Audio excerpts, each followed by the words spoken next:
Hi, this is David Miles Huber and Emiliano Caballero with Modern Recording Techniques. And today we would like to start a small series. It's on the subject of distance as a function of microphone recording techniques.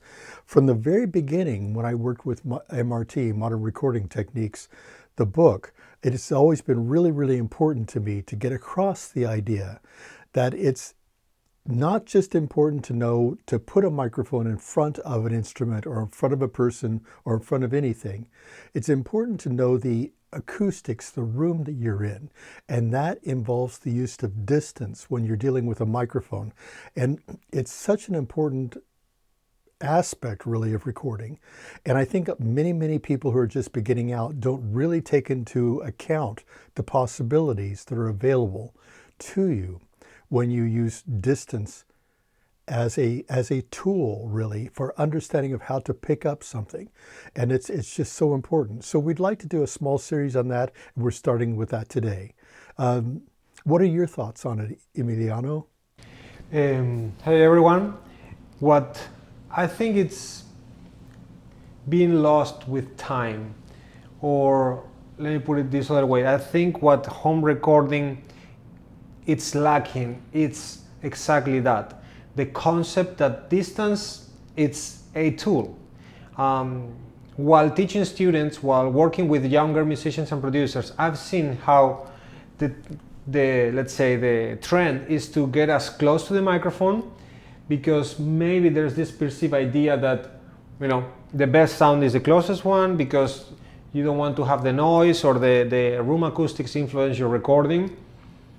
But think about this. If you are talking with someone, if you are in an environment, in your living room, in your car, your brain and your ear adapts to that environment and puts it in perspective. So it would be very strange to walk around life with like a dry, environment around our ears, like just a foam helmet, and that would be really uncomfortable. So what I'm saying is, do not be afraid of experimenting with different environments. It can be a kitchen, a bathroom, like in this, you can see it in this house. It's very live acoustically, and it's a great space for recording acoustic guitars and recording certain vocals, recording percussion. So don't fear acoustics. Make it your ally, I would say. Wow, that's it's sort of what I wanted to say, and you nailed it. That's really so important. Yeah, to deal. It's as think of it as just many people think of the different types of microphones. I use this mic for that and that mic for that, but don't take into account the idea of distance and the actual acoustics of the room. And as Emiliano, as East basically just sort of said, with the idea of modern recording techniques has become a catch-all for getting as close as you can, for eliminating the acoustics of the room and going for maximum separation, and just eliminating so that you can have later control. And that's always a good thing, but it's not the only thing. And sometimes you do want to be able to get the room and capture the overall effect and the feel of the room. And that can be done with multi-mic techniques. It can be done by having something close, something more, and then other microphones distant, and recording those to different channels, then giving you that flexibility later on. So that idea of distance is so important. And the other thing is the understanding of distance for musical styles. And that is for rock and modern music, the idea of being close mic'd is a tool. And that's one of the aspects of the sound for today.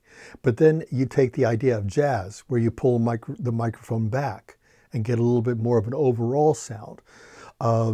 It's so important. The idea of classical, if you recorded an orchestra with rock recording techniques, oh wow. It's going to sound pretty unusual.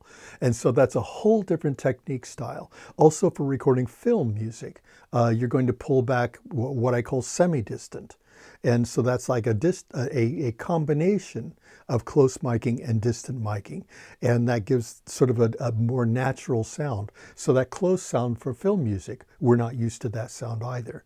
So all we're doing in this series is just getting you used to the idea of understanding distance, how to use it, how to make it a tool for what you want to do. I wanted to just finish off with this thought, which is kind of piggybacking on what you were saying, of like, when you're recording a song, as well integrate the style, or integrate what would you like the listener to feel. Because, for example, when you said if you're recording an orchestra with close miking, you know what I thought about? Eleanor Rigby, the cellos. And that was a song that was recorded in the 60s, but they use non-classical recording techniques. So they use close miking techniques on cellos, which is not natural, but again, it's a tool, it's an artistic choice. So whatever the artistic choice that you want to accomplish is, you can do that by integrating acoustics into your tool set. So don't be afraid of experiment. Try, always try. If you don't like the result, you can always change it.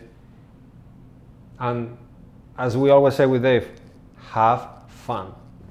All right. So literally there are 3 more videos that we're going to be doing. One on close miking, one on semi-distant, and one on distant. So I hope that you look at all 4 videos. And again, our role is to help you to understand, have insights into what you're doing, and as we said, have fun. So thank you so much for watching. We really, really appreciate it. The channel is just growing, so we hope that you subscribe, and we look forward to seeing you very, very soon, actually.